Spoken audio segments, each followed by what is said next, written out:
Murang gaming laptop ba ang hanap mo? Tara, samahan mo kong bumili ng laptop na talagang pangmalakasan. 9 AM pa lang talagang umalis na ako sa bahay para sunduin yung pinsan ko na sasama sa akin sa pagbili ng gaming laptop. Tulog pa daw si PJ kaya inabutan ko na lamang si Kuya King. Siya yung sasama sa akin ngayong araw na to since siya rin ay isang computer engineer graduate. Pangarap ko talagang magkaroon ng magandang laptop kasi bala kong mag-vlog kapag ako'y nasa barko na. Happy birthday nga pala sa may birthday.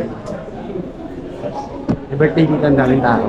Dito tayo ngayon sa Jazz Mall kasama ko yung pinsan ko si King. The best people of the Philippines. Hanapin lang namin yung coffee bean para makita na namin si Sir Carl Novi. Let's go! Matapos ng ilang minutong paglalakad, nakita na namin ang coffee bean at nakita na rin namin sa loob si Sir Carl Novi. Tinaguri ang legit na mga ngalakal ng laptop sa internet. Yan si Sir Carl Novi, guys. Si Kuya Clip. Si Kuya Clip, yan. Nung una aminin man natin sa hindi, nag-aalangan ako na bumili dahil nakilala ko lamang siya sa internet. Pero dahil sa mga review at sa ganda ng mga laptop niya, nakuha niya na rin yung loob ko. Pinatingin niya muna sa akin yung laptop kung mayroong bang damage sa labas. Tapos niyang buksan. Parang brand new eh. Wow! That is Lenovo Legion Slim 5i. So same with the other sir, magpe-present kami ng keyboard test kung lahat ng keys gumagana. Ang maganda dito kay Sir Carl Novi dahil meron pa siyang mga briefing. Sinisigurado niya na lahat ng customer niya alam kung paano pangalagaan ng mga laptop. Handling ng laptop, kung ano yung do's and don't.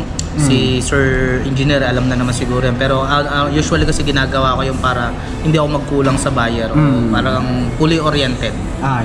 So mamaya i-discuss na lang namin yun. So far ngayon, unahin natin si keyboard test. then Nagkumpisa pixel na nga test, kami keyboard test, sa pag-test ng screen ng laptop kung meron bang mga dead pixels. At pagka-check naman namin, wala naman. Dahil yung kanyang white, red, green, at ang kanyang keyboard, wala ring problema. Kaya ito na, magbabayad na tayo kay Sir. Tapos mo ng 4 na buwan sa pagkanta sa music.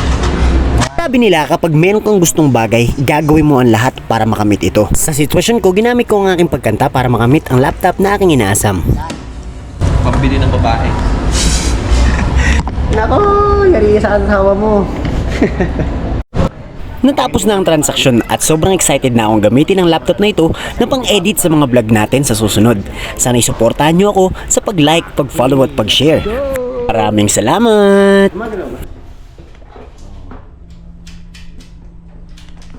Gumagalaw naman ata eh. Ayan. Kala ko nanak na tayo sa elevator eh. Gagi. Ba't di pa mo bukas? Ba't dito mo bukas? Just!